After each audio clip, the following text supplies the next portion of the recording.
जब आप कहते हैं कि आप बात करें सेटर साहब, ये क्यों आपको नहीं लगता कि कहीं फिर किसी लेवल के ऊपर मजाक बनना शुरू हो जाता है? अतातार साहब आए, एक अनाउंसमेंट करके चले गए और बड़ी संगीन किस्म की चीज़ें कह के चले गए, आर्टिकल 6 लगा देंगे, पार्टी बैन कर देंगे। उसके बाद एक एक करके सारे आप लोगों की जमात के सीनियर लोगों ने आके कहना शुरू कर दिया कि अभी तो इनिशियल फेजेस में है, अभी कुछ पता नहीं है इसका, तो ये अभी तो कंफर्म ही नहीं है। कैबिनेट की आज मीटिंग हुई, उसके अंदर बड़ा एक्सपेक्टेड था कि ये एजेंडा रेज किया जाएगा, आपने एजेंडा भी रेज नहीं किया। And like he said and very rightly said कि पाकिस्तान पीपल्स पार्टी तो किसी भी चीज़ के लिए ऑन बोर्ड नहीं है आपके साथ, फिर कैसे?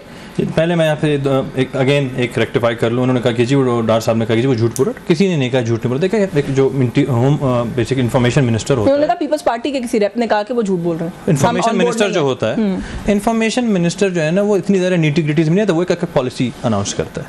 It was a policy and आज भी उनकी देखें, अगर जो है प्राइम मिनिस्टर साहब ने उसकी जो है वो उन्होंने कही कि हाँ जी इन प्रिंसिपल जो है ना डिसीजन मेड।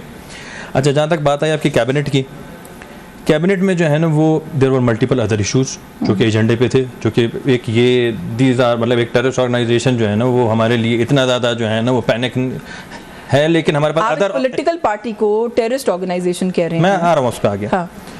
अच्छा, आपने कहा पॉपुलैरिटी तो उसामा बिन लादेन की भी बहुत ज़्यादा थी, हकीमुल्लाह महसूद की भी काफ़ी थी और कार्लोस की भी ज़्यादा थी। तो फिर हम गलत कंपैरिजन है सर, आप डेमोक्रेटिक पार्टी से आपका ताल्लुक है, मैं गलत कंपैरिजन। आप मुझे आने देना आगे। तो पॉपुलैरिटी तो बहुत सारों की हो सकती है और हर तरह की होती है, अच्छी भी होती है, बहुत अच्छी लोगों की अच्छी। तो पॉपुलैरिटी डजंट डिग्निफाइज यू के जी आप जो है ना वो बहुत अच्छे। अगेन मेरा सवाल वही झगड़ा सा वाला, फिर आर यू सेइंग कि इस मुल्क की मेजॉरिटी इस मुल्क में दहशतगर्द माइंडसेट को सपोर्ट, सर वोट दिया सर, सिंगल लार्जेस्ट पार्टी है पार्लियामेंट में। नहीं कह रहे हैं ना, हम क्या कह रहे हैं, वोट दिया इनको लोगों ने। मैं आगे आ रहा हूँ उस पर। हम आवाम के ऊपर देखें, आवाम के साथ तो आवाम बेसिकली वो फैसला करती है and they have the power, right? But हम तो ये कह रहे हैं कि एक ऐसे और बंदा, एक ऐसी ऑर्गेनाइजेशन जो कि कहता है कि मैं नहीं तो कोई नहीं। आपने अपने कॉल में कहते हैं कि जी आप लोगों को पता है फलाने जगह पे आपने जाना है, प्रोटेस्ट करना है आपने, और किस तरह करना है। मुराद सईद साहब कहते हैं आप लोगों को लोकेशंस का तो पता है, आपने वहाँ पे जाके करना है। अच्छा, उसके बाद आपकी सपोर्ट में बहुत सारे लोग, बहुत सारी कंट्रीज आ जाती हैं, आप कहते हैं जी जलाओ गेरा, मतलब ये आप सेटिंग, आप ये परसों क्या हुआ इन्होंने जो वहाँ पे दीवार गिराई, मतलब what was the purpose of that thing? ये कोई सेंसिबल इंसान करता है? ये एक वायलेंट माइंडसेट है ना। आप 9 मई का हवाला दे रहे हैं और मुझे पता है आप ऑडियो नहीं आई नो वो ये तो अभी की बात कर रहे हैं, लेकिन बलू की बात कर रहा हूँ। 9 मई की जो आप बात कर रहे हैं, डॉक्टर यास्मीन राशिद, आप लोग कहते हैं मरकजी किरदार है उसके अंदर, आपके वो जेर हिरासत हैं जब से 9 मई हुआ, उसके बाद से सजा दे देना, साबित कर दें कि उन्होंने ये किया है, उन्हें कन्विक्ट करें। आपने उनको अंदर रखा हुआ है, प्रोसिक्यूशन वीक है, एविडेंस है कोई नहीं, जजेस के पास लेके जाते हैं, वो कहते हैं किस बेस के ऊपर फैसला सुनाएं, क्यों? फिर वही बात आ जाती है, फिर क्वेश्चनेबल हो जाती है ये बात कि सिर्फ सियासी इंतकाम हो रहा है और कुछ नहीं हो रहा। ये तो जुडिशियल एक सिस्टम है, जुडिशरी के ऊपर मैं कमेंट करना नहीं चाहता, क्योंकि अगर जुडिशरी पे मैं कमेंट करूँ तो फिर मैं इस फैसले पे भी कमेंट करूँ। एफआईआर देने वाले पुलिस वाले होते हैं, प्रोसिक्यूशन कहाँ से होकर आती है वो आप बहुत अच्छे तरीके से समझते हैं। ये नहीं कह सकते गवर्नमेंट का कोई रोल नहीं है।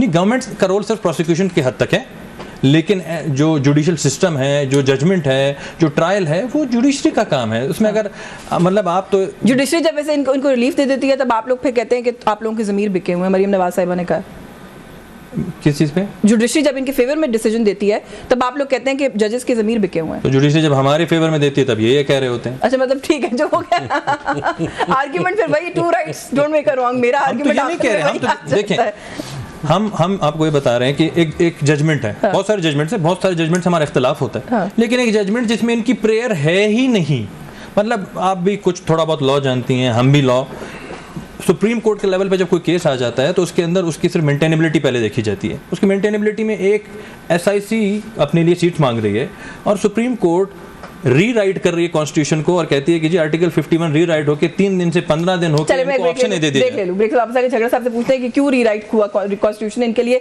लेकिन ये भी मेरे लिए बहुत एक इंटरेस्टिंग सवाल है कि जो चीज़ किसी की है ही नहीं है उसको क्लेम करने के लिए जोर लगाया। मैं आपकी बात कर रही हूँ, उनकी बात नहीं करी।